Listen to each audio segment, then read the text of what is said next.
is boring. I got a real good reason to get a little drunk, get a good buzz. Life is mundane. And in order to make it all worthwhile, I gotta get high, because that just makes life fun. Don't you want to have fun?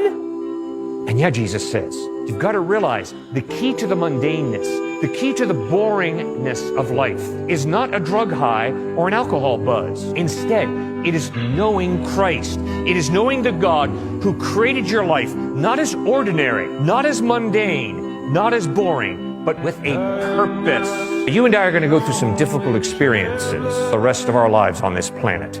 But key to going through those difficult experiences in a joy-filled, healthy way is to see the heart of God, the God who is at work in the midst of the messes of your life and my life, bringing about good, bringing about a future and a hope for us.